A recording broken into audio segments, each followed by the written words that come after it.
বাড়ি থাকি। আমি ঈদ করতে গ্রামে যাব। আমি বাস দিয়ে যাইনি, কারণ ওখানে অনেক জ্যাম বেশি। তার জন্য আমি এখানে এসেছি ট্রেন দিয়ে যাওয়ার জন্য। তবে এখানেও দেখি অনেক ভিড়, দেখি তাও যাব।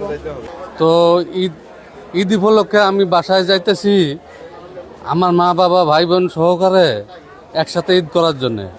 আমি বাসে যাইতেছি না এই কারণে জ্যাম, রোডে যদি জ্যাম হয় তাহলে আমি ঈদ করতে পারবো না, এর জন্য আমি ট্রেনে যাইতেছি।